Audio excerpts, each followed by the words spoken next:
eu já fico. Fica lá? Porque na verdade você já pode acessar, mas ele vai começar a assistir. Você consegue assistir. É mesmo?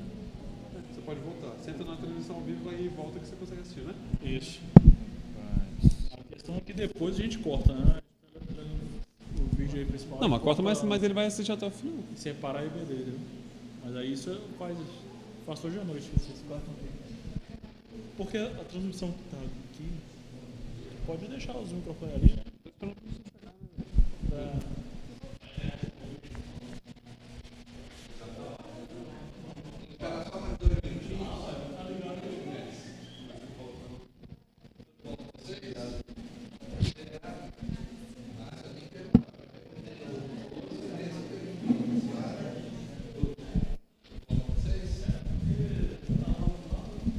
Vamos aqui, professor.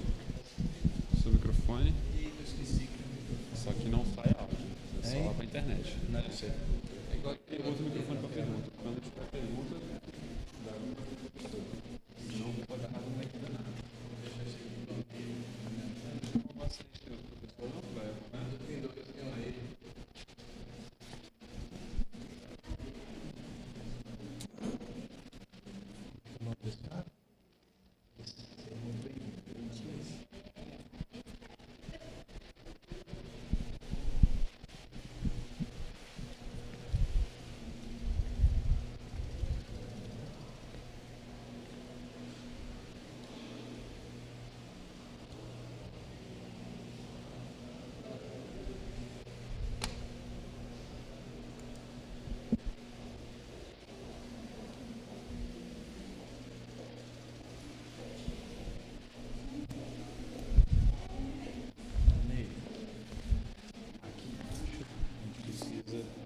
De ajuda, se alguém for fazer pergunta. Tá?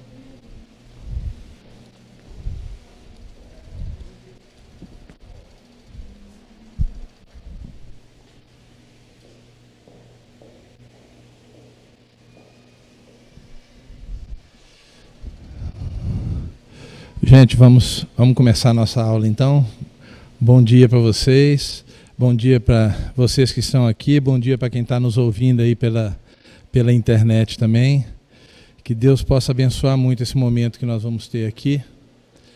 Vamos começar esse momento com uma oração, pedindo para Deus nos abençoar e nos acompanhar.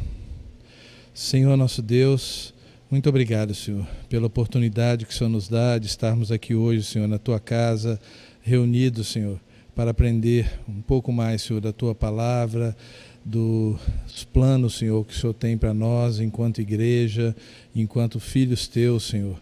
Abençoa, Senhor, abençoa esse curso que está começando hoje, um novo trimestre.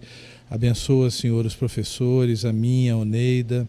Abençoa também, Senhor, os alunos que o Senhor venha trazer, Senhor, para esses cursos, os que já estão aqui presentes e os que estão em casa nos assistindo, Senhor. Que a Tua bênção, que o Teu Espírito Santo esteja visitando, Senhor, cada um, levando paz, levando harmonia, levando tranquilidade, Senhor, e principalmente levando a certeza de que a nossa vida, o nosso presente, o nosso futuro está em Tuas mãos, Senhor. O Senhor é o Deus da história, o Senhor é o Deus das nossas vidas e o Senhor é o Deus que toma conta de nós, Senhor, e que nos sustenta. Nós te agradecemos muito por isso e pedimos, Senhor, que o Senhor esteja me usando aqui agora nesse momento de aula e esteja, Senhor, trazendo para cada coração aqui, Senhor, a mensagem que o Senhor deseja, a mensagem que o Senhor sabe que nós necessitamos. Obrigado por tudo, perdão, Senhor, pelos nossos pecados, pelas nossas falhas, pela nossa fraqueza, Senhor. E nós choramos agradecidos, em nome do Teu Filho Jesus. Amém. Bom, gente, vamos começar a nossa aula, então. Esse ano, na nossa EBD, vocês já devem ter feito a outra classe aí, nós estamos falando de comunhão. Então, esse ano 2016 vai ser todo ele dedicado a esse tema comunhão. Todas as classes falando sobre assuntos que giram em torno desse tema. A nossa classe ela vai falar de coinonia cristã, a prática de mutualidade no corpo de Cristo. Eu inicialmente vou dar um retrospecto aqui do que vai ser o nosso curso, e depois a gente entra na primeira lição que vai ser a de hoje. Os professores dessa classe sou eu, o Lúcio, e a Oneida, que está ali tá? Que vocês possam ser muito abençoados aqui e que nós possamos ser muito abençoados também, eu e a Oneida, com a presença de vocês e com a troca de experiência que nós vamos ter aqui durante esses meses, né? Essas aulas. Bom, o nosso curso ele começa com uma indagação. Nós estamos vivendo atualmente um milênio em que as pessoas necessitam cada vez mais de ânimo e de consolação para enfrentar esses dias que a gente tem vivido. São dias que a gente pode dizer que são dias tenebrosos, não são dias comuns. São dias em que a gente se assusta a cada notícia nova que a gente vê na TV. A gente pensa, gente, mas será que era possível acontecer isso? E foi possível. E não obstante isso, dali a uma semana ou um mês acontece coisa pior ainda. Então a gente vê uma enxurrada de notícias que nos assustam e que levam as pessoas a necessitar de consolação e de ânimo para enfrentar esses dias. As pessoas olham para a igreja e muitas pessoas que estão no mundo, elas veem a igreja como uma instituição fria, uma instituição que não acompanhou o seu tempo, ou não acompanhou os tempos que estão aí. Essa é a visão de uma boa parte do mundo sobre nós, igreja. Elas veem a igreja como uma instituição indiferente aos problemas da humanidade. A igreja vive trancada lá dentro das suas portas e ela não participa e é indiferente se o sofrimento está existindo ou não está existindo aqui fora. Muitas veem a igreja como uma comunidade pouco amigável, é uma comunidade que não recebe bem aqueles que vêm de fora, uma comunidade que é uma comunidade meio hermética, nem todos que vêm de fora são bem recebidos. Essa é a visão geral, tá, gente? Não é a nossa igreja especificamente e nem muitas igrejas que a gente conhece, não. E vem também a igreja como uma comunidade em que há muitas brigas internas, onde há discórdia. Os cristãos, eles tendem a brigar, essa é a visão do mundo, os cristãos tendem muito entre si. E muitas das vezes brigam para saber quem é que está certo, quem é que é o mais importante, motivos que não justificariam uma comunidade que se diz cristã brigar com outra comunidade que se diz cristã também ou entrar em desentendimento. Mas isso acontece e para uma boa parte do mundo essa é a visão que é passada de igreja, né? Então nós, enquanto igreja, nós temos uma responsabilidade muito grande, uma responsabilidade de mostrar para o mundo que essa impressão que o mundo tem da igreja é falsa. E é falsa não na teoria. Essa impressão não é falsa porque a Bíblia diz que é falsa só. Essa impressão não é falsa só porque a gente aprendeu assim. Essa impressão é falsa porque nós vivemos diferente. O nosso estilo de vida e a nossa forma de viver mostra para o mundo que nós somos diferentes nisso. Essa é uma obrigação e uma responsabilidade que a gente tem enquanto igreja. Mostrar isso para o mundo, mostrar que nós não somos esse tipo de igreja que eu acabei de falar aqui. Então, nessa classe nossa de coinonia cristã, a gente vai focalizar um aspecto muito importante, muito prático da vida cristã. É um aspecto que é difícil, é um aspecto que não é simples, não é fácil da gente viver, mas é algo muito importante para a nossa vida cristã. Qual que é o ambiente interno que precisa existir, precisa ser mantido dentro da igreja, do corpo de Cristo, para que essa igreja seja saudável e capaz de realizar a vontade do Senhor? O grande resumo do curso seria esse. Que ambiente que nós precisamos ter aqui para que a gente possa ser considerada, à luz da palavra de Deus, uma igreja saudável e, à luz da palavra de Deus, possamos ser capazes de realizar a vontade do Senhor em nossas vidas individuais e na vida da nossa comunidade, que é a igreja. Tá? Esse é o desafio que nós temos e é o que nós vamos procurar aprender durante esses 9 aulas do nosso curso. Nós vamos estudar, então, as expressões em amor no corpo de Cristo, com base nos diversos mandamentos do Novo Testamento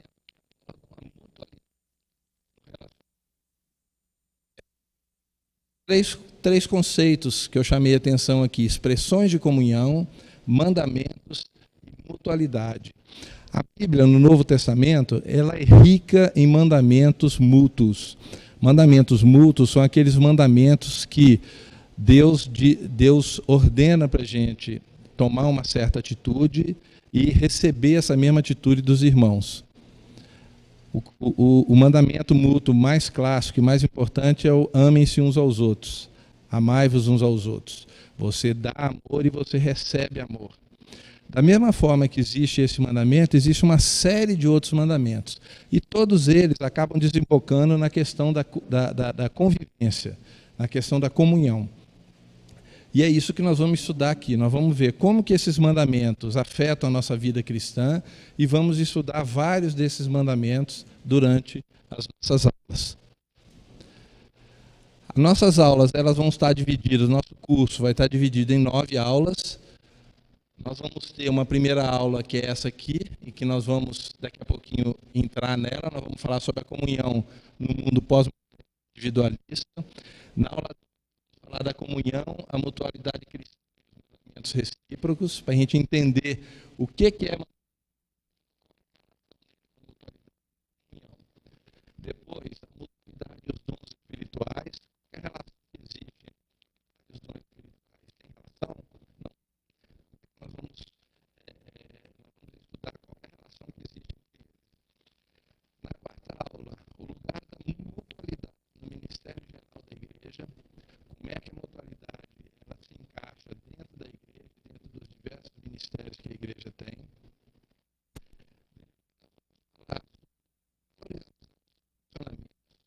Mostrando os mandamentos, vários mandamentos recíprocos, que orientam os discípulos a valorizarem os mandamentos que nós temos aqui dentro da nossa igreja e na nossa vida cristã. Na aula 6, nós vamos falar sobre a proteção do corpo contra a poluição e a infecção. São outros mandamentos recíprocos que falam sobre isso. Na aula 7, nós vamos falar sobre a contribuição para o crescimento e edificação uns dos outros. Existem vários mandamentos no Novo Testamento.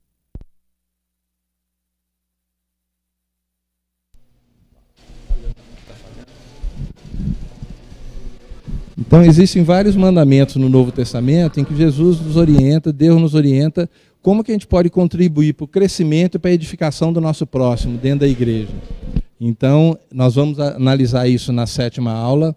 Na 8ª aula, nós vamos analisar o serviço uns aos outros na nossa comunidade, como é que a gente é orientado e como é que a gente é instruído por Deus para que estejamos servindo uns aos outros. E, por último, nós vamos ter uma aula em que nós vamos nos perguntar como é que a gente pode desenvolver. Depois de aprendido tudo isso aqui, como é que nós vamos desenvolver a nossa vida de mutualidade? O que nós temos que fazer no nosso dia a dia para que a gente consiga avançar, dar um passo no rumo de melhorar a nossa relação com os nossos irmãos e com aqueles com os quais a gente convive aqui dentro da igreja. Então, esse é o resumo do nosso curso. Nesse nosso curso, nosso livro principal, a Bíblia, e temos alguns livros que a gente consulta e que a gente segue como orientação. Esse primeiro livro aqui é um livro base que a gente tem usado. Tá? Os outros livros eles servem para complementar as aulas e para enriquecer o assunto que a gente vem trazer para vocês. Esse livro foi escrito pelo Lowell Bailey, fala sobre os 25 segredos para derrotar a crise da comunhão. Mutualidade. Tá? Vamos então para a nossa primeira aula de hoje. Dito isso, alguém tem alguma pergunta sobre o curso, como é que funciona? Tem alguma dúvida? Ó, eu vou estar falando aqui, mas à medida que vocês sentirem vontade ou necessidade, pode me interromper. Tá? Interrompa, faça a pergunta. O objetivo é que todo mundo participe da aula. A nossa aula, no curso anterior, a turma sugeriu que no início de cada aula nós tivéssemos um momento de comunhão. Seria um momento para que nós, enquanto irmãos, a gente pudesse trocar experiência, conversar um pouco sobre a comunhão, buscando essa comunhão, o que aconteceu na nossa semana, se teve alguma coisa interessante, se alguém queria compartilhar algum assunto com a gente. Essa é a primeira aula, ninguém veio preparado para isso, mas se alguém quiser pedir a palavra e falar alguma coisa, tá? Como é que tem sido a semana deles. E durante a semana a gente pede para vocês observarem. O interessante é que a gente, ao sair desse curso, a gente esteja se conhecendo um pouco mais e a nossa comunhão tenha melhorado. Uma das formas da gente fazer isso é a gente compartilhar tanto aquilo de bom quanto aquilo de ruim que às vezes acontece com a gente durante a semana. Tá?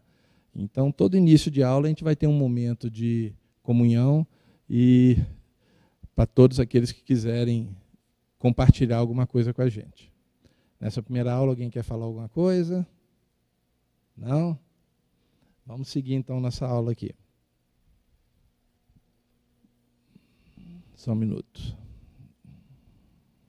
Bom, para a gente começar a falar sobre comunhão, sobre koinonia, é importante a gente tentar entender como é que é o nosso mundo hoje, como é que o nosso mundo encara essas duas palavras, como é que o mundo encara a questão da comunhão, para que a gente possa, a partir disso, entender, ou procurar entender muitas das atitudes e muitas das aversões que o mundo tem a essa palavra. Então, para isso, a gente tem que estudar um pouquinho sobre modernidade e pós-modernidade. O nosso mundo hoje, a gente vive nessa era aqui, a era da pós-modernidade, que é uma era que surgiu, é um tempo que surgiu para se contrastar com a modernidade. Então, para a gente entender esse daqui, nós temos que ter uma noção do que vem a ser modernidade e a que essa pós-modernidade surgiu. Ela surgiu para fazer contraponto aqui. Nós já tivemos várias aulas aqui em nossa EBD, em anos anteriores, falando sobre cosmovisão. Tá? Então, isso que nós vamos falar sobre modernidade e pós-modernidade, rapidamente, é justamente sobre isso. Qual a cosmovisão do mundo hoje? Ou seja, como é que o mundo se vê, como é que o mundo reage aos problemas e às dificuldades que ele tem. Né? A forma de você reagir, a forma de você se ver dentro do mundo e a forma de você se inserir num contexto que a gente vive, a isso se dá o nome de cosmovisão. E cada um tem a sua cosmovisão.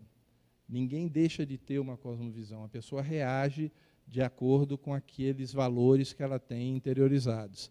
Esses valores vêm através do ensinamento, esses valores vêm através do estudo, vêm através da vivência, vêm através de uma série de fatores.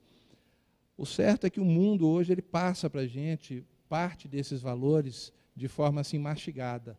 O mundo prepara os valores dentro de caixinhas já prontas e entrega para a gente. E muitas vezes as pessoas vão recebendo essas caixinhas, vão recebendo esses valores, vão começando a agir de acordo com aqueles valores, porque a maioria age assim, então a pessoa ela acaba agindo de acordo com a maioria e não para um pouquinho para refletir. Nós vamos parar um pouquinho aqui agora para ver sobre isso. Então, primeiramente, vamos falar sobre modernidade. A modernidade ela foi um período histórico que começou lá atrás no iluminismo.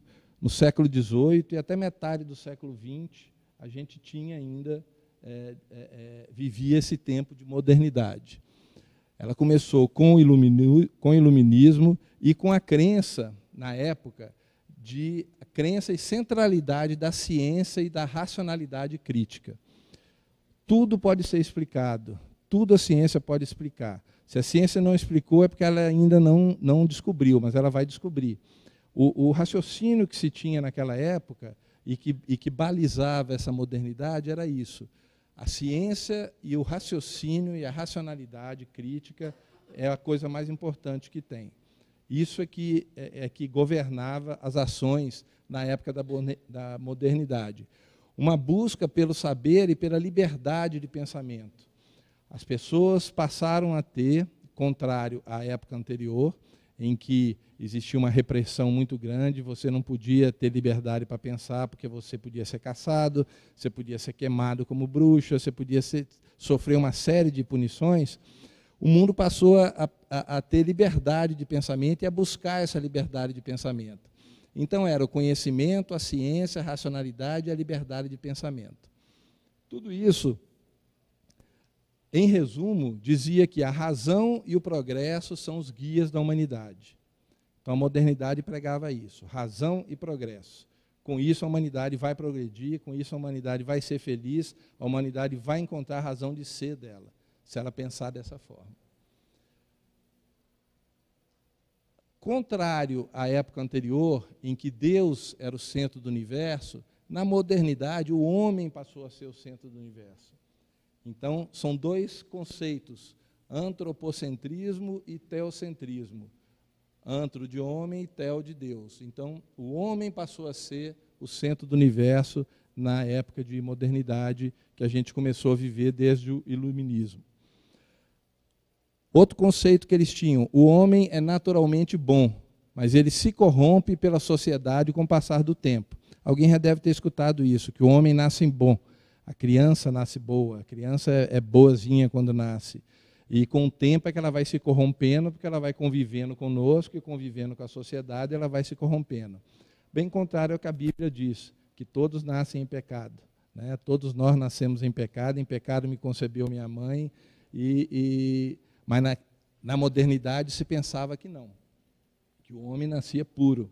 O homem era um livro de páginas em branco, ainda se dizia assim, tinha um ditado que falava isso. O homem, o ser humano, quando nasce, é um livro de páginas em branco. Aquilo que você escrever nessas páginas é que vai determinar o que esse homem vai ser. Tá? Outra coisa que se pensava, se todo mundo fizer parte de uma sociedade justa, com direitos iguais a todos, a felicidade comum vai ser alcançada. Bastava isso. Não levava em conta que o homem é mau, não levava em conta que o homem tinha pecado, não levava em conta que o homem é um ser caído, afastado de Deus, e que pela sua própria natureza ele não busca o bem. Ele não busca viver em harmonia. E nós tivemos várias provas disso, sociedades que externamente são sociedades ricas, são sociedades em que a justiça social, se não foi plenamente alcançada, está muito perto disso, e são sociedades em que a felicidade comum ainda não foi alcançada. Nós cristãos sabemos que não é por isso que eles vão alcançar a felicidade comum. Nós sabemos que a felicidade comum e a felicidade verdadeira era alcançada através de Cristo. Né? Mas a modernidade não pensava assim. Ela pensava que, se a sociedade fosse justa, todos alcançariam essa felicidade. Nessa época, os principais filósofos que originaram o iluminismo e que deram início a essa corrente da modernidade, eu vou citar só os nomes, mas John Locke, Voltaire, Jean-Jacques Rousseau, Montesquieu, foram vários filósofos. Cada um deles tinha um pensamento voltado para uma área específica. O John Locke, por exemplo, ele acreditava que o homem adquire conhecimento com o passar do tempo através da experiência. O homem vai experimentando, erra, acerta e vai adquirindo conhecimento. Isso é que ele falava. O Voltaire, ele defendia a liberdade de pensamento e tinha uma crítica e uma intolerância muito grande contra os religiosos da época. Tá? O Jean-Jacques Rousseau, ele defendia a ideia de que um Estado democrático poderia existir e que esse Estado garantiria a igualdade para todas as pessoas. O Montesquieu, ele era contra o absolutismo e o poder que os reis e o clero tinham na época, a Igreja Católica tinha na época, ele era contra isso. E ele defendia aspectos democráticos de governo, defendia leis e defendia a divisão do poder entre legislativo, executivo e judiciário. Então, a nossa forma de governo hoje vem lá de Montesquieu, executivo, legislativo e judiciário. Isso foi na época do iluminismo que surgiu. Mas o iluminismo não deu certo. O que aconteceu? Veio a decepção com essa modernidade, não o iluminismo, a modernidade. Todos esses conceitos acabaram sendo frustrados. Por quê? Pela prática. Com a vivência e com o passar dos anos, começou-se a observar que a realidade mostrou um resultado muito decepcionante. Os valores que essa modernidade defendia não estavam sendo alcançados. O ideal dessa modernidade havia fracassado e não tinha alcançado aquele ideal de igualdade. A gente viveu, a gente buscou, a sociedade buscou isso, buscou igualdade, buscou fraternidade, buscou todas aquelas coisas boas que o iluminismo e a modernidade pregavam, mas não se alcançou essa felicidade. O mundo, então, ele inicia uma nova era a partir daí, que é a era que a gente chama de pós-modernidade, que é a era que nós estamos vivendo hoje. E que é uma era que veio, em princípio, para negar tudo aquilo que a modernidade falou. Mas não fazendo reencaminhando aos conceitos anteriores, né? Não reexaminando os conceitos anteriores e vendo quais deles eram certos ou errados, né? Então, foi uma negação da modernidade em si. E o que veio falar sobre essa pós-modernidade? Ela é uma crítica da modernidade, dos valores e dos princípios que essa modernidade pregava. Esse sociólogo polonês aí, Zygmunt Bauman, ele é um pensador, escreveu esse livro aqui, ó, Modernidade Líquida. Ele compara a pós-modernidade a isso aqui, ó. É um lago de águas congeladas em que você está ali na superfície do lago e a superfície está rachando. Você só tem uma alternativa.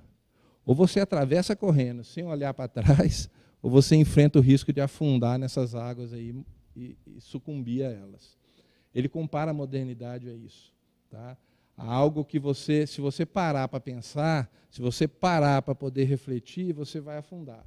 Então, você tem que passar correndo. Passa correndo e torce para o gelo não quebrar, para você conseguir chegar em algum lugar do outro lado. Tá? Pastor, vamos entrar. Então, esse sociólogo, ele dizia isso, a modernidade se compara a um lago de águas congeladas. A modernidade não, a pós-modernidade. Então, você tem que passar correndo. Vaza e passa correndo, porque senão você vai afundar. Não pensa, não. Vai logo, né? Quais foram as características, então, dessa pós-modernidade que influenciam a gente no dia a dia, que influenciam a nossa forma de pensar e influenciam a nossa forma de agir, nossa forma de ter comunhão, a nossa forma de estarmos juntos e de vivermos o ideal cristão, o ideal de Deus, de comunidade. Acaba influenciando se a gente não tomar cuidado e se a gente não estiver alerta. Por quê? Porque nós vivemos no mundo, nós não estamos fora do mundo. Nós estamos sujeitos a essas influências. A gente tem que estar alerta e tem que estar sabendo disso para não deixar essas influências tomarem conta do nosso agir e do nosso pensar. Primeira coisa que a pós-modernidade fala com respeito à verdade. Nada mais é certo. Tudo é relativo, subjetivo, impreciso. Não existe verdade absoluta.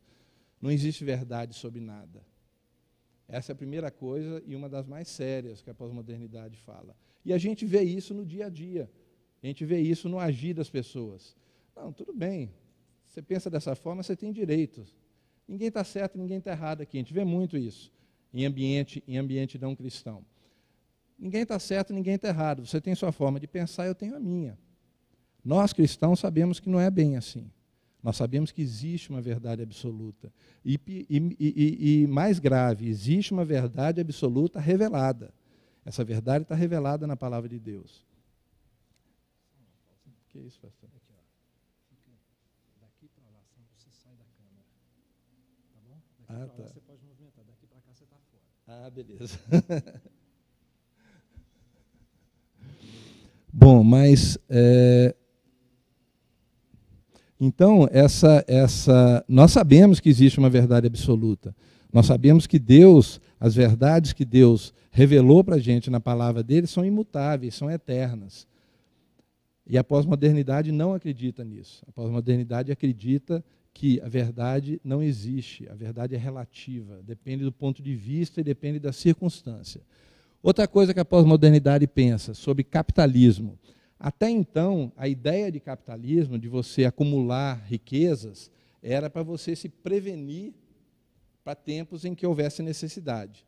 Então, por exemplo, eu fazia a minha poupança para poder, se viesse uma doença, se viesse alguma coisa, eu usar aquele dinheiro que eu acumulei para eu poder ter um benefício naquele momento. Então, a ideia do capitalismo, antes da era pós-moderna, era essa. Na pós-modernidade, o capitalismo não é mais de acumulação, mas de consumo. Não, você vai juntar dinheiro não é para guardar para depois, não, é para gastar. Você tem dinheiro é para gastar, é para ser feliz, é para agora. Então, junta seu dinheiro e sai gastando, porque é para isso que você tem, para isso que você trabalha. Você tem direito a ser feliz. Então, pega seu dinheiro e vai ser feliz e vai gastar. Então, muda o conceito em relação ao capital, né? O desmedido apelo consumista seduz o homem pós-moderno. A gente vê isso demais, e muitas vezes com a gente. Sai um celular novo, quem gosta de celular, o que pensa? Poxa, tem que trocar o meu está velho. Mas o meu está ligando, o meu está acessando a internet, o meu tem calendário, tem não sei mais o quê, tem WhatsApp, tem aquilo. Para que eu preciso do novo? Porque saiu. Saiu novo, então eu preciso... Esse é o espírito consumista. Para que eu preciso de ter o 34º sapato? Né? Por quê? Eu já tenho 33, para que eu preciso de 34? Não, é porque esse é diferente. Esse é azulzinho igual ao outro, tem a cordinha igual ao outro, mas a fivelinha é diferente. Olha que fivela linda esse aqui. Então, a gente vai e compra. E é isso que a pós-modernidade lança para a gente como valor. Consumir. Vamos consumir, porque você só tem a oportunidade de ser feliz agora. Então, pega o dinheiro, trabalhou, ganhou seu dinheiro, junta e gasta. Não é para acumular, não é para você deixar para ninguém, nem para seus filhos, nem para seus netos, nem para ninguém. Outra coisa, o imediatismo, que vai muito disso que eu falei também, né? O ser humano é guiado pela ética do prazer imediato, como objetivo prioritário. Meu objetivo é ser feliz, meu objetivo é ter prazer. Tudo aquilo que eu faço na minha vida é para ter prazer. Eu trabalho não para ter prazer no trabalho, eu trabalho porque eu tenho que ganhar dinheiro, para o dinheiro me dar prazer, para comprar as coisas, para consumir. Então, tudo gira em torno disso, tudo gira em torno do prazer imediato. E nós, cristãos, muitas vezes, vamos nessa canoa, porque a gente está distraído, a gente não presta atenção. Quando a gente assusta, a gente já embarcou na canoa, aí já está lá no meio do lago, já nadando, e fala, opa, não devia ter feito isso, mas já fez. Qual outra característica da pós-modernidade? Avanço tecnológico. Esse aqui é de matar. Eu que sou da área de tecnologia, trabalho com computador, desenvolvimento de sistemas, isso aqui, para você trabalhar nessa área, não é fácil. Cada dia é uma coisa nova, cada dia surge um negócio novo. Você nem acabou de ler o livro que falava sobre o assunto que acabou de surgir, aquele assunto já surgiu um outro desmentindo aquele e trazendo uma coisa nova. É difícil você acompanhar, se você for querer estar sempre na ponta do conhecimento na área de tecnologia, é muito difícil. E o que ele trouxe para a vida das pessoas? Subversão dos meios de comunicação e da informática, com a crescente influência do universo virtual. O homem descobriu que, através da informática e do avanço tecnológico, ele podia fugir da realidade. Antigamente, antes de existir isso, a fuga da realidade se dava através da pessoa se isolar, se dava através das drogas, se dava através da bebida, se dava através de outras coisas. Essas coisas todas continuam existindo, só que agora tem uma maneira nova de você fugir da realidade, a tecnologia. E como é que a gente foge da realidade? Primeiro, a realidade passa a ser um universo imaginário, é algo que a tecnologia monta para você. Existem hoje programas que montam, em que você entra nesse programa, você escolhe a pessoa que você quer ser, eu escolho, por exemplo, um cara bem topetudo, cheio de cabelo, bigode, barba, faço o meu avatar, que eles chamam, né? Faço a minha cara ali, escolho a pessoa que eu sou, aí eu entro numa cidade e eu vou viver nessa cidade. Então, nessa cidade, eu conheço os outros personagenzinhos que estão lá na cidade, eu construo minha casa, eu vou à igreja, eu construo outras coisas, eu vou construindo uma cidade ali, vivendo com outras pessoas ali. É uma realidade completamente fora da real. É uma realidade virtual, uma realidade imaginária. Mas essa simulação de realidade, para muitas pessoas, ela passa a substituir a realidade. Tem pessoas, principalmente adolescentes, pessoas que ainda estão desenvolvendo a mente dela, que vivem enfurnadas no computador nessa realidade virtual. Tem pessoas que não saem mais de casa, que não fazem amigos fora de casa, que só fazem amigos virtuais. É fácil fazer amigo virtual. Fulano tem 1 milhão de seguidores, o outro tem não sei quantos mil seguidores, tudo amigo dele. Amigo dele não, amigo do bonequinho que ele montou. Porque não é ele ali, é um bonequinho. Naquela realidade virtual, ele não sofre, ele não chora, ele não conta os problemas dele. Ele vive aquela realidade ali, ele só fotografa quando ele está comendo o peixe lá no mangai. Ele não fotografa quando ele está comendo arroz e feijão em casa. Né? O peixe do mangai ele fotografa e posta para todo mundo. Estou aqui curtindo um almocinho com meu marido e meus filhos. Aí está lá o peixão do mangai. Quando ele está curtindo o almocinho do arroz e feijão, ele não mostra. É uma realidade deturpada. Você mostra aquilo que você quer, você fazendo propaganda de você mesmo, né? Elege-se, então, o hiperrealismo. É um realismo que ele procura transpor para esse universo de imagens uma realidade objetiva. Eu tenho uma realidade na minha vida e eu procuro transpor essa realidade para o universo imaginário. Só que eu transponho aquilo que eu quero. Eu não vou mostrar minhas fraquezas, não vou mostrar meus defeitos, não vou mostrar meu arroz com feijão. Eu vou mostrar o peixão do mangai, né? Isso é que me interessa mostrar ali. Eu vou mostrar a viagem que eu fiz quando tirei férias e fui para a praia lá não sei aonde. Eu não vou mostrar ali aquelas férias que eu não tive dinheiro para sair e fiquei dentro de casa. Essas férias eu não vou fotografar. Para quê? Né? Isso é característica da pós-modernidade. Outra característica, eu achei essa foto aqui sensacional. Ó. O bonequinho preso lá em cima, ponto de cair, o outro chega, bota uma escada, dá um clique nele, bota no Facebook e deixa o rapaz lá. Nem para ajudar ele a descer. Isso é o quê? Individualismo. Eu passei a ser o centro do universo. A humanidade é induzida a levar a liberdade dela ao extremo. Eu tenho a minha liberdade, eu faço o que eu quero, eu conduzo a minha vida como eu quero. Ninguém tem que dar palpite, nem pai, nem mãe, nem irmão, nem pastor, nem presbítero, nem diácono, nem irmão da igreja. A vida é minha. A minha chance de ser feliz é agora. Então, só um minutinho. Hein? Porque eu estou falando. Como nós estamos pela internet, o pessoal não escuta. Não, eu estou falando assim, esse individualismo dentro da igreja é terrível. E como machuca as pessoas, não é? Isso daí é um mal assim que a gente tem que, como se diz, extirpar mesmo, né? Isso dentro da igreja leva muito ao afastamento, né? As pessoas se afastam, muitos se afastam da igreja. Alguns se afastam da pessoa que ela sentiu isso, outros se afastam da igreja em função desse tipo de atitude individualista. Então, o individualismo, o individual substitui o coletivo. Eu não penso mais em termos de nós, eu penso em termos de eu. Nós, se alguém tiver que pensar, vai ser outro. Eu vou pensar em termos de eu. Um culto ao corpo exagerado. Livros de autoajuda vendendo de rodo. Por quê? Porque é tudo voltado para o eu.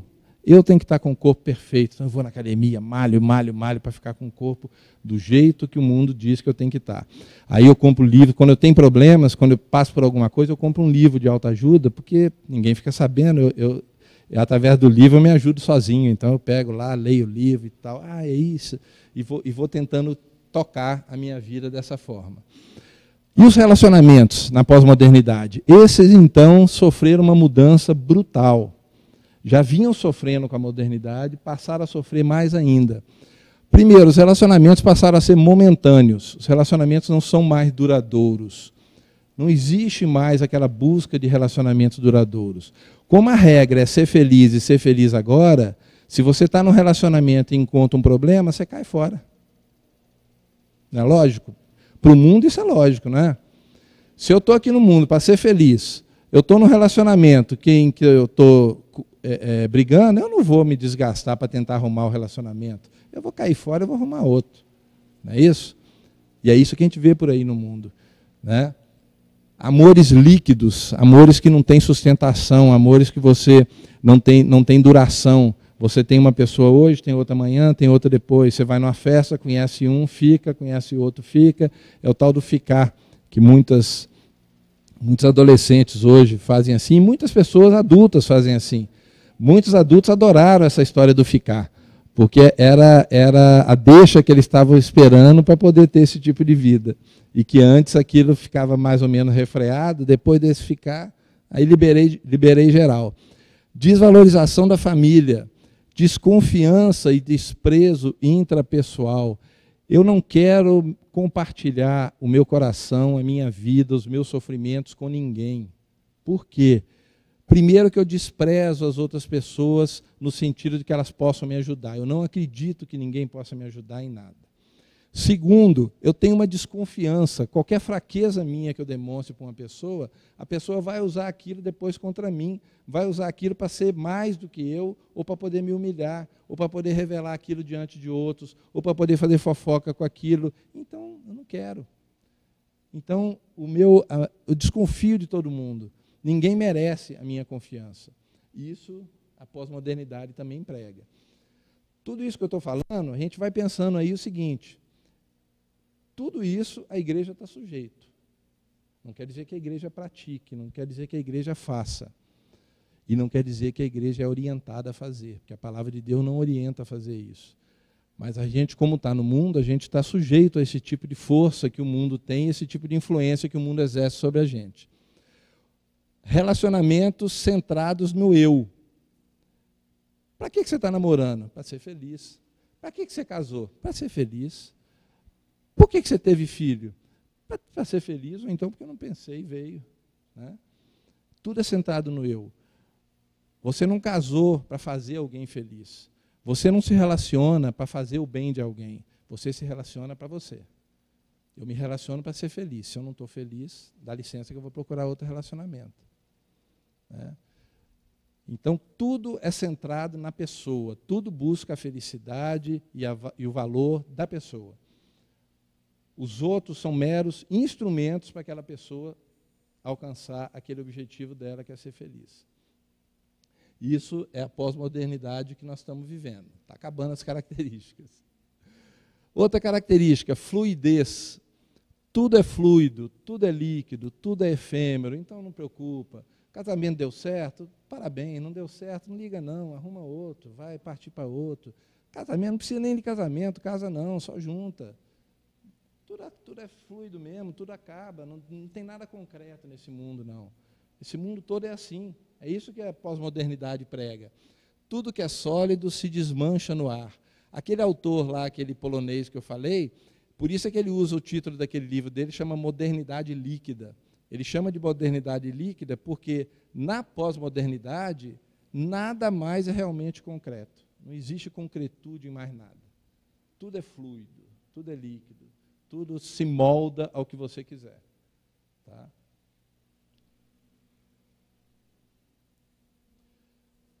Eu não gosto de botar pessoas, mas esse aqui eu não pude me furtar.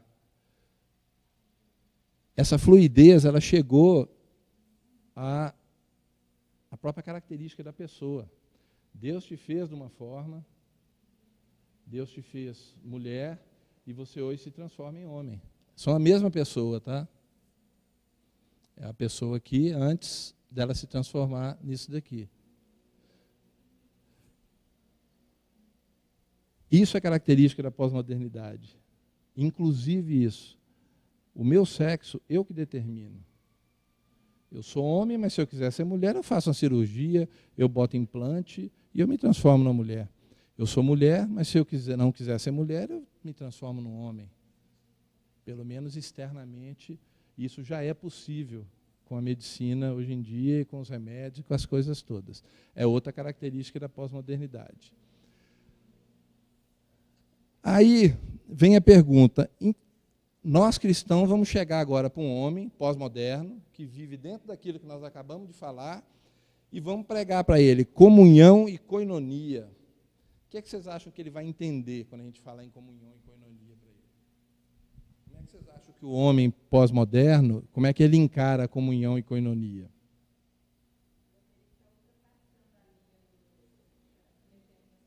Está se metendo na vida dele, né? Você está se metendo na minha vida. Larga essa comunhão sua para lá. Eu quero viver do meu modo aqui.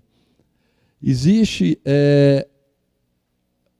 para o homem que está dentro desse contexto, a vivência e a compreensão de comunhão que ele tem, primeiramente, ela passa por essa condição pós-moderna. Esses valores todos que eu falei aqui vão influenciar a cabeça de alguém que você vai chegar e vai falar de Cristo, e vai falar de comunhão, e vai falar de koinonia para essa pessoa. Tudo aquilo que o mundo está pregando aí, está dentro da cabeça dela. Quando você joga essa palavra, ela vai entender essa palavra de acordo com aqueles valores que ela colocou ali dentro, que são valores de pós-modernidade. Ou seja, fragmentação, instabilidade, incerteza, angústia profunda. Tudo isso vai passar pela cabeça dele quando ele tentar compreender o que é comunhão nos dias de hoje. A espiritualidade para ele é subjetiva, é indiferente à verdade. A espiritualidade para ele é emocional. Ele vai num terreiro lá, tem uma experiência emocional lá, para ele aquilo é espiritualidade, e ele se agarra naquilo. Ele começa a ler uma astrologia e acha aquilo interessante, descobriu e se emociona com aquilo, e aquilo passou a ser a experiência de espiritualidade para ele. Então, isso tudo é relativo, mais uma vez. Para o homem pós-moderno, espiritualidade é algo que não faz muito sentido, é algo que ele tem que achar sozinho, se quiser, porque se não quiser também não tem importância. No mundo pós-moderno, isso não importa, né? O homem do nosso tempo, ele parece não entender e não conceber uma espiritualidade regida por uma religião institucionalizada. Quando você diz para ele que você pode encontrar e que você só vai encontrar a verdadeira espiritualidade estando dentro da casa de Deus, buscando a palavra de Deus, sendo um cristão, ele não vai acreditar nisso. Porque aqueles conceitos todos do mundo pós-moderno estão servindo de barreira para ele. Graças a Deus não somos nós que temos que convencer ele, né? Graças a Deus é o Espírito Santo de Deus que vai no coração dele e rompe essas barreiras. Mas quando a gente fala, essa é a visão que o homem pós-moderno tem de espiritualidade. Aí, para a gente, gera uma pergunta. Como é que nós, então, vamos viver a espiritualidade cristã que envolve comunhão com Deus e o nosso próximo? Como é que nós, dentro da igreja, vamos conseguir viver esse tipo de espiritualidade? Se nós estamos influenciados por todos esses conceitos que estão aí no mundo. O que vocês acham? O que vai nos levar a agir de uma forma diferente? Por que conosco a espiritualidade cristã, que envolve comunhão com Deus e o nosso próximo, por que ela pode dar certo? O que vocês acham? Ou não pode?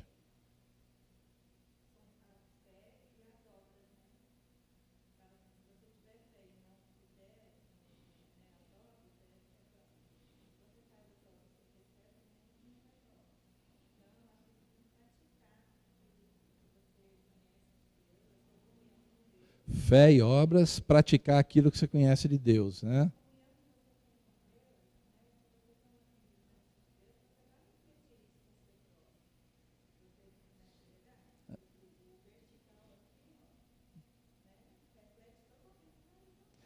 O amor vertical que você tem com Deus vai se refletir no amor horizontal com os irmãos, né?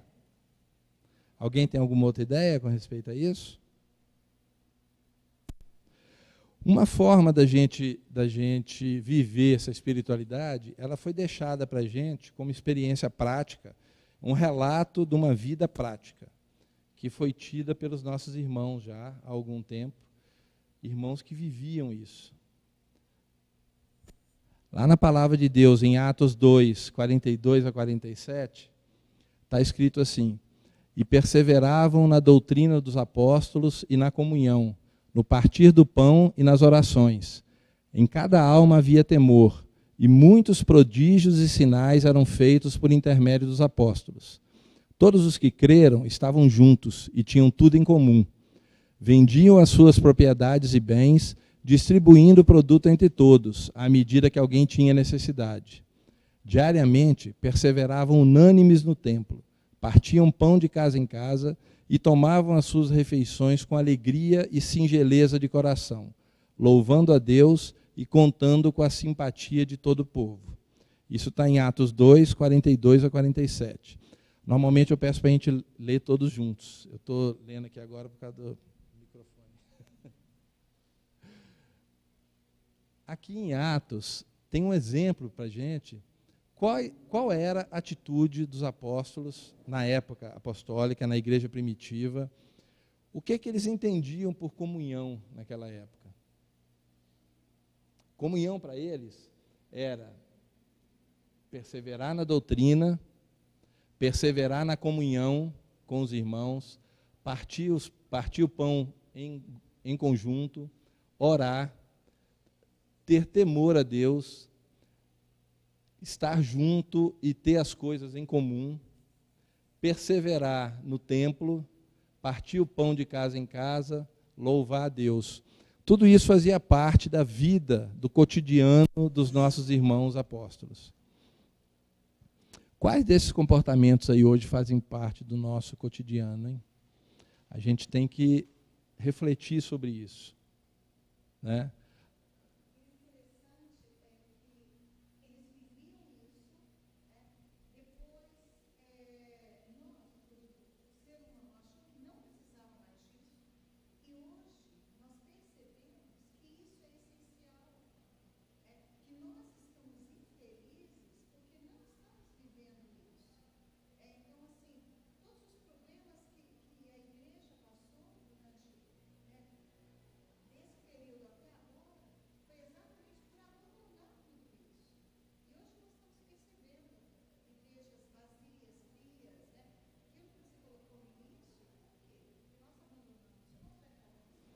Só para o pessoal de casa poder acompanhar, o que a Oneida falou é que o engraçado é que tudo que se praticava nessa época foi abandonado numa época posterior e a igreja passou por todos os problemas que ela teve.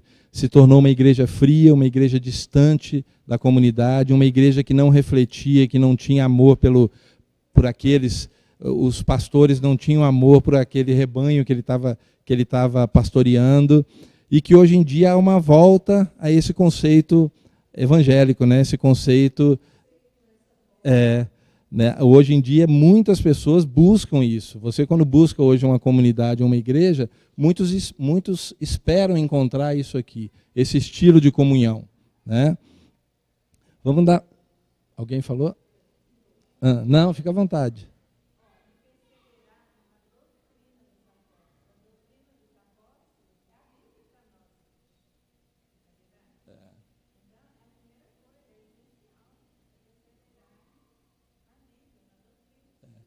Nós vamos ver nas nossas próximas aulas que a comunhão não é uma questão de sentimento, não é uma questão de concordância ou não, que a comunhão é um mandamento. Deus não pediu para a gente, se quiser ter comunhão com o outro, Deus não falou, se você sentir no coração o desejo de ter comunhão com a irmã, você tenha. Deus falou o seguinte, tenha comunhão. Todos os mandamentos recíprocos que nós vamos estudar nas nossas aulas, vocês vão ver que eles estão no imperativo. São ordens dadas por Deus. Tá? São coisas que nós temos que fazer. E como são ordens dadas por Deus para homens que somos nós, e Deus nos conhece, sabe das nossas dificuldades, sabe das nossas fraquezas, não são ordens que a gente possa olhar e falar assim, poxa, essa não dá para cumprir. Dá. Se foi Deus que deu a ordem, dá para você cumprir. Deus não daria para a gente uma ordem que fosse impossível da gente cumprir. E tanto é possível que ele mandou o filho dele, como homem, para cumprir essas ordens. Jesus, enquanto homem, cumpriu todas essas ordens, mostrando para a gente que é possível um homem cumprir tudo isso, né? Vamos dar um passo adiante aqui. Esse teólogo, Ronald Sider, ou Sider, não sei como é que pronuncia, James, ele fala um negócio que eu achei muito bonito, que é o seguinte, ó, para os primeiros cristãos, koinonia não era a comunhão enfeitada de passeios quinzenais patrocinados pela igreja. Não era chá, biscoitos e conversas sofisticadas no salão social depois do culto. Era um compartilhar incondicional de suas vidas com os outros membros do corpo de Cristo. Lúcio, quer dizer que tem algo errado nos passeios quinzenais patrocinados pela igreja? Não. Está errado, então, a questão do chá e do biscoitinho ali no salão? Não, não está errado. Só que comunhão não é só isso. Comunhão é algo mais. Comunhão não é só a gente se encontrar no corredor, chegar ali e falar, oi, meu irmão, como é que vai? Tudo bom? Uma boa semana, Deus te acompanhe. Vamos aqui tomar um café, comer um biscoito e tal. Comunhão vai além disso. Os apóstolos entendiam que comunhão era compartilhar incondicional de vida. É você compartilhar a vida. É você ter alguém que conhece a sua vida, que você conhece a vida dele. E que vocês estão ali um junto do outro, ou uns juntos dos outros, para se apoiarem mutuamente, para crescerem mutuamente no conhecimento do Evangelho e no amor de Cristo. Esse é o objetivo da comunhão. Isso é comunhão. E aí entra no meu curso, no nosso curso do trimestre passado. Um desigrejado consegue isso? Um desigrejado que esteja em casa agora, não porque está impedido de vir à igreja, mas porque não gosta de vir à igreja, ele consegue ter essa comunhão? Não consegue. Ele consegue usufruir dos benefícios dessa comunhão que Deus quer que a gente tenha? Não consegue, porque não está convivendo. Poxa, mas conviver na igreja é difícil demais. Aquele povo lá tem muito defeito, tem muita aresta, toda hora um me espeta. Eu passo do lado de um, o cara me espeta. Eu passo do lado do outro, me espeta. Meu irmão, mas conviver é isso. Deus quer que nessas espetadas nossos espinhos vão ficando redondinhos ali, dali a pouco você passa, o outro falou, pô, uma cosquinha. Não foi espetada mais, o espinho já arredondou. Isso é convivência, isso é comunhão. Comunhão não é você ter uma comunidade que nasce perfeita e começa a conviver de uma hora para outra sem ter problemas. Não é isso que Cristo quer para a gente. Ele quer que a gente cresça na comunhão. E para isso ele dá a oportunidade para a gente de encontrar espinho. Ó, esse espinho aí vai te ajudar a crescer. Porque você vai olhar para esse espinho, não pela dor que ele está te causando, mas você vai olhar para a pessoa que tem esse espinho, que está te espetando. Você vai ver que essa pessoa é tão amada por mim quanto você. Você vai ver que essa pessoa pecadora como você. Você vai ver que essa pessoa carece da minha glória como você. Essa pessoa é igualzinha a você. Você também tem seus espinhos. Então, encaixa o espinho um no outro aí e dá um abraço nela. E começa a conviver. Essa é a oportunidade que Deus está dando para a gente está junto. E muitas vezes a gente joga fora essa oportunidade. Por quê? Não quero me comprometer. Entra os valores da pós-modernidade. Não quero me comprometer, não quero demonstrar fraqueza, não quero que ninguém me use, não quero. E o que Deus quer? Não leva em conta? Só leva em conta o que você quer, o que nós queremos, né? Vamos um pouquinho mais adiante. Antes daqui, deixa eu fazer a introdução que eu esqueci. Nós vamos ver agora, para terminar a nossa aula, nós vamos ver 5 ingredientes para que a gente tenha uma comunhão saudável com os irmãos. Nós vamos aprofundar esses ingredientes depois, durante o curso todo. Tá? Nessa primeira aula vai ser só uma passada assim, desses 5 ingredientes. O primeiro ingrediente para a gente ter uma comunhão cristã é amor. É uma coisa que vocês vão ver em todas as aulas nossas, a gente vai falar de amor cristão. Não tem como não falar. Faz parte da vida cristã. Tá? O amor ele é o alicerce, ele é a base de todo relacionamento cristão nosso. Se tudo que nós fizermos, enquanto estivermos convivendo uns com os outros, for baseado em amor, só vai vir coisa boa daí. E mesmo que venha coisas que às vezes desagradem, vão ser tidas como coisas boas, que vão proporcionar um crescimento na pessoa e vão proporcionar uma aproximação, vão proporcionar um perdão e uma série de coisas advindas desse amor. Querer bem ao próximo tratando com carinho, isso é amor. Lá em Romanos 12:10, amai-vos cordialmente uns aos outros com amor fraternal, preferindo-vos em honra uns aos outros. Em Romanos 13:8, a ninguém devais coisa alguma, senão o amor recíproco, pois quem ama ao próximo tem cumprido a lei. Então, essa é a questão do primeiro ingrediente, que é o amor. O segundo ingrediente, respeito. O que é o respeito? Qualquer indivíduo merece ser tratado com atenção e consideração, independente da sua idade, cor, grau de instrução ou posição social. A gente fazer acepção de pessoas é algo muito feio, é algo muito condenado na Bíblia. Porque Deus não faz acepção de pessoas. Deus aceita o mendigo e aceita o riquíssimo. Deus aceita o faxineiro e Deus aceita o presidente da República. Deus não faz acepção de pessoas. Por que nós vamos fazer? Fica à vontade se você precisar sair. Tá? Estou vendo que você está aí constrangido com a bolsa na mão, pode ficar à vontade. Aqui ela tem o neném aqui no mini. Então, qualquer indivíduo merece ser tratado com atenção. Lá em Gálatas 3, de 26 a 28, Deus está falando com a gente, pois todos vós sois filhos de Deus mediante a fé em Cristo Jesus, porque todos quantos fostes batizados em Cristo, de Cristo vos revestistes. Dessa arte não pode haver judeu nem grego, nem escravo nem liberto, nem homem nem mulher, porque todos vós sois um em Cristo Jesus. Nós somos uma unidade, a Igreja de Cristo é uma unidade. A Igreja de Cristo se diferencia pelos dons que Deus deu, não pela postura social, não pela cor da pele, não pela idade, não pela sabedoria, não pelo curso superior que fez ou não. A Igreja de Cristo se diferencia, e mesmo assim, é uma diferença harmônica, é um complementar pelos dons. Deus não dá o mesmo dom para todos. E nisso há uma diferença. Mas Ele dá os dons que Ele quer dar para a pessoa que Ele quer dar, e aquele dom complementa o dom do irmão que está do lado. A única diferença que nós podemos ter, se é que a gente pode chamar de diferença, são os dons que Deus deu para a gente. Porque o resto não é para diferenciar a gente. Não me interessa se eu sou analfabeto, se eu não sei ler direito, ou se eu leio a Bíblia apressadamente, ou se eu leio a Bíblia devagarzinho. A gente, cada um é cada um. Diante de Deus, isso não tem valor. Se a pessoa lê a Bíblia pausada, se a pessoa lê a Bíblia rápido, se um tem mais fluência para falar, o outro tem menos, isso não faz diferença para Deus.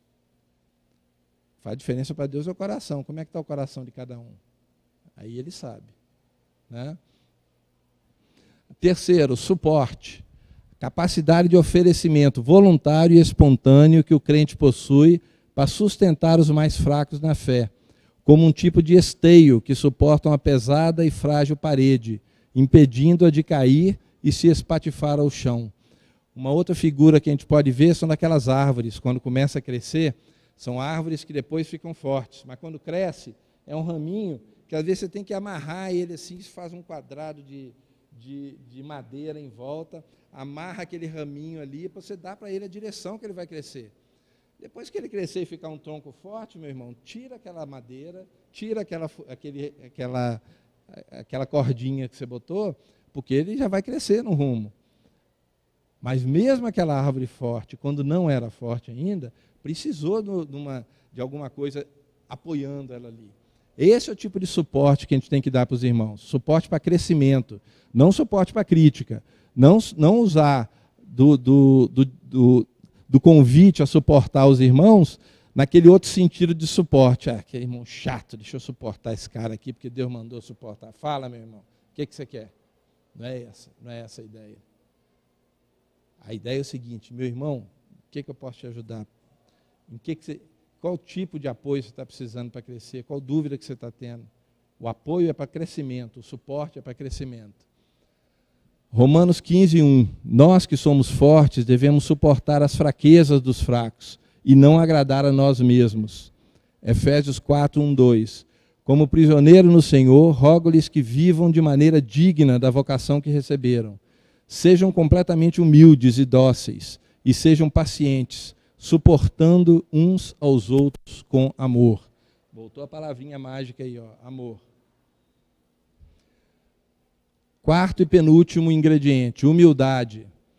Extremamente importante no caráter de qualquer pessoa. É a virtude que manifesta o sentimento de nossa fraqueza. É a forma simples, modesta e equilibrada como alguém age e define a si mesmo. Esse age aqui é muito importante. Você se definir como alguém humilde é fácil. Você agir como alguém humilde é mais complicado. Fica à vontade. Você falar, não, eu sou humilde, meu irmão. É fácil falar. Você agir com humildade, você está diante de uma pessoa que você... e você se sente compelido a se julgar superior a ela, e você lembrar de quem você é diante de Deus e ter humildade diante dos irmãos, não é algo fácil. Principalmente para aquelas pessoas que valorizam demais o ter. Tanto o ter material, quanto o ter intelectual. São aquelas pessoas que têm curso superior, pós-graduação, PhD, pós-PhD, não sei mais o que, mestrado, pós-mestrado, não sei mais o que, e quando chega para conversar com você ali, ele fala assim, pô, vou dar importância para esse cara aqui, esse cara não tem nem curso superior, eu vou ficar discutindo com esse cara aqui, o que ele vai me acrescentar? Nós vamos ver nas aulas ali o que ele vai te acrescentar, meu irmão. Mas isso é você não ter humildade. É você achar que você é superior aos outros, por um ou por outro motivo. Isso tem que estar banido da nossa vida. Isso não pode estar na nossa vida. Isso não pode estar presente num relacionamento. Imagina um marido e uma mulher se relacionando, o marido se achando infinitamente superior à esposa, ou a esposa se achando infinitamente superior ao marido. Que inferno que não vira essa casa. Agora imagina isso dentro de uma igreja, que inferno que não vira essa igreja. Que confusão que não vira essa igreja. Com a ala dos intelectuais e a ala dos menos intelectuais, a ala dos mais ricos e a ala dos mais pobres. E a confusão gerada e plantada ali no meio. Romanos 12:3. Por isso, pela graça que me foi dada, digo a todos vocês, ninguém tenha de si mesmo um conceito mais elevado do que deve ter, mas ao contrário, tenha um conceito equilibrado, de acordo com a medida da fé que Deus lhe concedeu. Essa é a recomendação de Deus para a gente ter com respeito à humildade. E tem mais um aqui. Nada façais por contenda ou por vanglória, mas por humildade. Cada um considere os outros superiores a si mesmo. E por último, compaixão. Frequentemente caracterizada através de ações, é a compreensão do estado emocional do outro, combinado a um desejo de aliviar ou minorar o seu sofrimento, demonstrando especial gentileza com aqueles que sofrem. Compaixão não é simplesmente eu identificar que o irmão sofre, é eu ter o desejo e ser compelido a acabar com aquele sofrimento. Diferencia-se de outras formas de comportamento prestativo, de ajuda, pois o foco primário é o alívio da dor e sofrimentos alheios. Se eu ver um irmão sofrendo com fome, eu identificar que ele está sofrendo com fome, e aquilo me doeu o coração, isso não é compaixão. Isso pode ser sentimento. Eu fui tocado por aquele irmão, fui tocado pela situação dele. Compaixão é eu ir arrumar um prato de comida e dar para ele. Ou eu chegar, levar ele no restaurante, ou dar um dinheiro para ele. Meu irmão, toma aqui, ó, para você comprar um almoço para você. Compaixão é isso. É você você ser afetado pelo estado do seu irmão, mas você ter uma atitude para isso. Uma atitude para poder resolver esse problema. Foi assim que Cristo fez, lá em Mateus 14:14. E Jesus, saindo, viu uma grande multidão, e possuído de íntima compaixão para com ela, curou os seus enfermos. Jesus, movido de íntima compaixão para com ela, não virou para o outro lado e foi pregar para cá, não. Ele se compadeceu daquelas pessoas e resolveu os problemas dela. Mateus 20:34. Então Jesus, movido de íntima compaixão, tocou-lhes nos olhos e logo viram, e eles o seguiram. Jesus foi movido de íntima compaixão e isso gerou uma ação. Qual foi a ação? Foi lá, tocou nos olhos e resolveu o problema. Nós não temos o poder de Jesus de tocar nos olhos de uma pessoa e essa pessoa enxergar. Mas nós temos outras formas de ter compaixão. Nós temos compaixão por alguém quando vemos alguém com frio e ao invés de simplesmente ficar conduído, a gente arrumar um cobertor para essa pessoa. Quando vê alguém sem roupa, arrumar uma roupa. Quando vê alguém com fome e providenciar uma comida. A compaixão leva a uma ação concreta. Você se emocionar com aquilo que a pessoa está passando e não fazer nada, não é compaixão. Para finalizar, lá em Romanos 12, de 9 a 15, Deus nos dá, através de Paulo, mais um exemplo da questão do amor. O amor seja sem hipocrisia. Detestai o mal, apegando-vos ao bem. Amai-vos cordialmente uns aos outros com amor fraternal, preferindo-vos em honra uns aos outros. No zelo, não sejais remissos, sede fervorosos de espírito, servindo ao Senhor. Regozijai-vos na esperança, sede pacientes na tribulação e na oração perseverantes. Compartilhai as necessidades dos santos, praticai a hospitalidade, abençoai os que vos perseguem, abençoai e não amaldiçoeis. Alegrai-vos com os que se alegram e chorai com os que choram.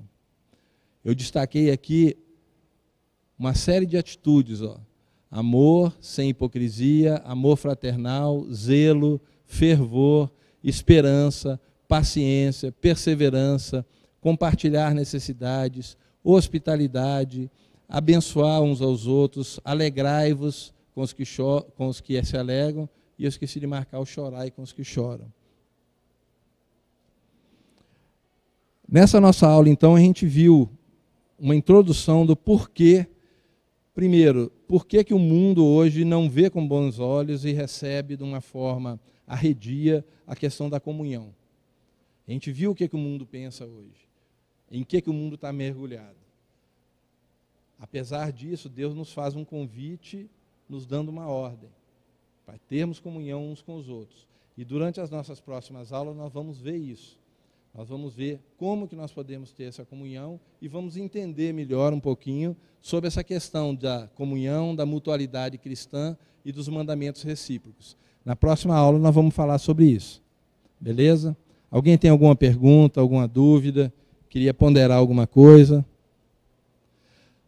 Durante a semana, lembrem o que aconteceu com vocês. Para a semana que vem, alguém compartilhar com a gente aí. A gente quer ficar alegre junto com vocês. As coisas boas que Deus fizer na vida de vocês, tá? Se for coisa triste, a gente chora junto. Tá legal? Vamos orar? Ô Neida, você ora pra gente? Deixa eu te passar o microfone. Oremos. Senhor nosso Deus, nosso Pai, nós te louvamos, Senhor, por esse dia. Nós te louvamos, Senhor, pela maravilhosa salvação que o Senhor nos deu através de Jesus Cristo. Nós te louvamos, Senhor, porque o Senhor nos ama, se preocupa conosco, Senhor. Muito obrigada, Senhor, por essa aula, Senhor, e que saímos daqui, Senhor, a cada dia, querendo ser mais parecidos contigo, Senhor, a viver a verdadeira, Senhor, comunhão, a verdadeira coinonia, Senhor. Transforma, molda-nos, Senhor, de acordo com a tua vontade. Dá-nos, Senhor, uma semana abençoada na tua presença, se é com cada um, com cada família aqui representada.